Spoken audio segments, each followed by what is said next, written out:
दोस्तों, कहानी की शुरुआत कई सालों पहले जापान में होती है और हम देखते हैं तंजीरो नाम के एक लड़के को जो काफी परेशान है क्योंकि उसकी बहन जख्मी और बेहोश है। तंजीरो अपनी सिस्टर नेजुको को अपनी पीठ पर उठाकर ले जा रहा होता है और तंजीरो समझ नहीं पा रहा था कि आखिर ये सब हुआ कैसे। फिर तंजीरो अपनी सिस्टर को कहता है कि नेजुको मरना मत, चाहे कुछ भी हो जाए, मैं तुम्हें बचाऊंगा। फिर हमें एक दिन पहले का फ्लैशबैक दिखाया जाता है जहां तंजीरो चारकोल बेचने के लिए जाने वाला होता है। तभी उसकी मॉम आती है और तंजीरो के चेहरे पे जो धूल लगी थी उसको कपड़े से साफ करती है। फिर तंजीरो की मॉम उसे कहती है कि इतनी बर्फ में तुम्हारा जाना खतरनाक भी हो सकता है, लेकिन तंजीरो कहता है कि वो चाहता है कि न्यू ईयर के दिन सब पेट भर कर खाना खाएं।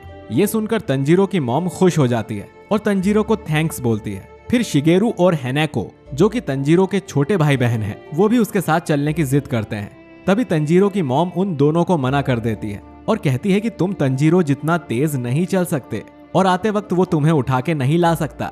शिगेरू कार्ट का जिक्र करता है, लेकिन मॉम कहती है कि तंजीरो आज कार्ट यूज नहीं करेगा। उसके बाद हैनेको दोबारा तंजीरो के साथ चलने को बोलती है और कहती है कि वो उसकी हेल्प करेगी। ये सुन के तंजीरो कहता है कि शुक्रिया, लेकिन आज तुम्हें घर पर रहना होगा। फिर तंजीरो शिगेरू से कहता है कि जब वो वापस आएगा तब उसके लिए गिफ्ट्स लेकर आएगा। ये सुन के शिगेरू खुश हो जाता है। फिर तंजीरो टैकियो, जो कि तंजीरो का एक और यंगर ब्रदर है, उसे कहता है कि जितनी लकड़ी हो सके काट लेना। टैकियो कहता है कि अगर साथ में लकड़ी काट सकते तो काम जल्दी हो जाता। ये सुन के तंजीरो उसके सर पर हाथ रखता है। फिर सभी लोग तंजीरो को खुशी खुशी अलविदा करते हैं। रास्ते में तंजीरो नेजुको से मिलता है, जो तंजीरो की यंगर सिस्टर है। नेजुको तंजीरो से कहती है कि उसने रोकुटा को सुला दिया है, अगर ये जगह हुआ होता तो तुम्हारे जाने से बहुत रोता।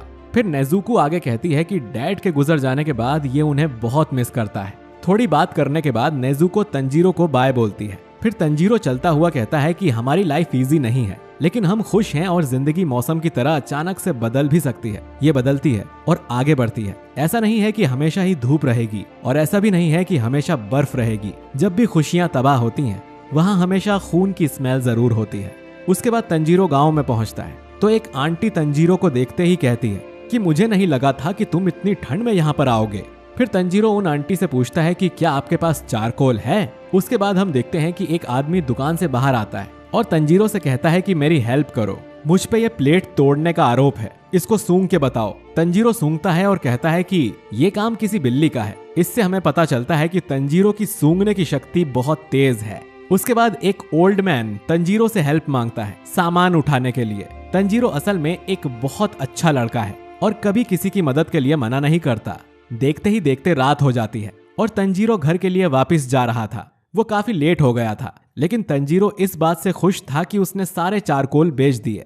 थोड़ी दूर जाके रास्ते में एक ओल्ड मैन तंजीरो को रोक लेते हैं और कहते हैं कि मेरे घर में रुक जाओ, लेकिन तंजीरो मना कर देता है। लेकिन वो ओल्ड मैन गुस्से में बोलते हैं, बहस मत करो, रात के समय डीमंस हमला कर सकते हैं। अब क्योंकि तंजीरो माउंटेन पे रहता है और रास्ता भी बहुत लंबा था और काफी अंधेरा भी हो चुका था, इसीलिए तंजीरो मान जाता है। तंजीरो डिनर करने के बाद ओल्ड मैन से पूछता है कि डीमन कैसे होते हैं। ये सुन के वो ओल्ड मैन कहता है कि डीमन अंधेरे में जमीन खोद कर हमला करते हैं, इसीलिए तुम्हें भी रात को घूमना नहीं चाहिए। आज यहीं सो जाओ और सुबह यहाँ से चले जाना। फिर तंजीरो पूछता है कि क्या डीमन आपके घर में भी आ सकते हैं। ओल्ड मैन कहता है कि हाँ। तंजीरो कहता है कि फिर वो सबको खा क्यों नहीं जाते। ये सुनकर वो ओल्ड मैन कहता है कि डीमन स्लेयर्स उन राक्षसों से हमारी रक्षा करते हैं। फिर जब वो ओल्ड मैन सो जाते हैं तो तंजीरो सोचता है कि इन ओल्ड मैन ने जब से अपनी फैमिली को खोया है तब से ये काफी अकेले हो गए हैं। उसके बाद तंजीरो को याद आता है कि उसकी दादी भी ऐसे ही डीमंस की कहानियां सुनाया करती थी, लेकिन तंजीरो को इन बातों पर ज्यादा यकीन नहीं था। अगली सुबह ओल्ड मैन को अलविदा कहने के बाद तंजीरो अपने घर के लिए निकल पड़ता है। तंजीरो चलते हुए अचानक रुक जाता है और हैरान हो जाता है क्योंकि उसको खून की स्मेल आती है। फिर तंजीरो घबराता हुआ घर की तरफ भागता है और वो देखता है कि घर के बाहर नेजुको और रोकुटा जख्मी होकर गिरे हुए हैं। ये देख के तंजीरो की आंखों से आंसू निकल आते हैं और वो नेजुको के पास जाता है और उससे पूछता है कि यहाँ क्या हुआ, लेकिन नेजुको कुछ नहीं कहती। इसके बाद तंजीरो घर के अंदर का मंजर देखता है। उसके पसीने छूट जाते हैं क्योंकि सामने उसकी मॉम और बाकी भाइयों और बहन की लाशें पड़ी हुई थीं। सिर्फ नेजुको की बॉडी गर्म थी, जिसकी वजह से तंजीरो को पता चलता है कि नेजुको अभी जिंदा है। फिर तंजीरो बिना कोई देरी किए नेजुको को अपनी पीठ पर उठा के भागता है ताकि कोई डॉक्टर उसका इलाज कर सके। लेकिन आधे रास्ते में ही तंजीरो थकने लगता है और शहर का रास्ता सिर्फ आधा ही तय हुआ था। थोड़ी दूर जाने के बाद नेजुको होश में आ जाती है और तंजीरो को धक्का देती है, जिसकी वजह से तंजीरो और नेजुको ढलान से नीचे गिर जाते हैं। तंजीरो कहता है कि बर्फ की वजह से मैं बच गया। फिर तंजीरो उठता है और आसपास नेजुको को ढूंढने लगता है। तंजीरो देखता है कि नेजुको एक पेड़ के पास खड़ी है। वो पूछता है कि क्या तुम ठीक हो, लेकिन नेजुको इसका कोई जवाब नहीं देती और तंजीरो पर ही हमला कर देती है। तंजीरो खुद को बचाता है, लेकिन उसको समझ नहीं आ रहा था कि नेजुको ऐसा बिहेव क्यों कर रही है। फिर तंजीरो नेजुको का फेस देखता है। नेजुको का फेस एक डीमन के जैसा हो गया था। धीरे धीरे नेजुको की ताकत बढ़ने लगती है और वो साइज में भी बड़ी हो रही थी। अब तंजीरो गिल्टी फील करता है और सोचता है कि अगर वो उस ओल्ड मैन के घर नहीं सोया होता तो वो अपनी फैमिली को बचा सकता था। और तंजीरो ये कहता है कि भले ही वो बाकी लोगों को नहीं बचा पाया, लेकिन कम से कम नेजुको को जरूर बचाएगा। तंजीरो को यकीन था कि नेजुको ने उसकी फैमिली को नहीं मारा है, क्योंकि उस घर के पास एक अनजान स्मेल आई थी जो कि जरूर किसी डीमन की होगी। फिर हम देखते हैं कि नेजुको के आंसू आ जाते हैं, यानी कि नेजुको में अभी भी ह्यूमन इमोशंस हैं। लेकिन अचानक से कोई नेजुको पे हमला कर देता है, पर नेजुको खुद को और तंजीरो को बचा लेती है। तंजीरो उससे पूछता है कि तुम कौन हो। फिर तंजीरो की नजर डेस्ट्रॉय डीमन सोर्ड पे जाती है, जिसको देख के तंजीरो समझ जाता है कि ये शख्स एक डीमन स्लेयर है और वो नेजुको को मारना चाहता है क्योंकि वो एक डीमन बन गई है। डीमन स्लेयर पूछता है कि तुम इसको बचा क्यों रहे हो। तंजीरो कहता है कि मेरी छोटी बहन है। डीमन स्लेयर को समझ नहीं आता और वो कहता है कि इसको तुम अपनी बहन बोलते हो।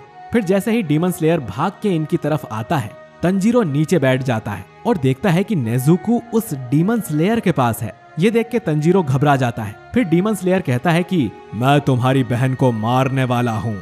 लेकिन तंजीरो डीमन स्लेयर को समझाते हुए कहता है कि नेजुको ने किसी को नहीं मारा, उसकी फैमिली पे डीमन का हमला हुआ था और नेजुको ऐसे कैसे हो गई मुझे बिल्कुल नहीं पता। डीमन स्लेयर कहता है कि इसके घाव में डीमन का खून मिल गया है, इसीलिए ये भी एक डीमन बन चुकी है और इसी तरह डीमन बढ़ते हैं। तंजीरो कहता है कि नेजुको किसी इंसान को नहीं खा सकती।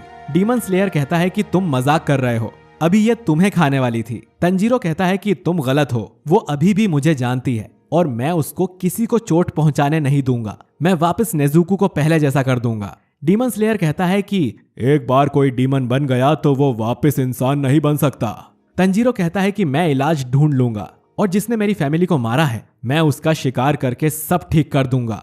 डीमन स्लेयर अपनी तलवार उठाता है तो तंजीरो डर जाता है, क्योंकि अब नेजुको ही उसकी एक लौती फैमिली है और अब वो उसे भी खोना नहीं चाहता। इसीलिए तंजीरो रोता हुआ डीमन स्लेयर के आगे रहम की भीख मांगता है और नेजुको को छोड़ने का बोलता है। ये सुनकर डीमन स्लेयर गुस्से में कहता है कि अगर भीख में इतनी ताकत होती तो आज तुम्हारी फैमिली जिंदा होती। कमजोर लोगों की किस्मत में होता है ताकतवरों के हाथों मरना। अगर तुम अपनी बहन को बचाना चाहते थे तो क्यों तुमने अपनी कुल्हाड़ी से मुझ पे हमला नहीं किया, क्यों मुझे पीठ दिखाई। इसी वजह से आज तुम्हारी बहन पकड़ी गई।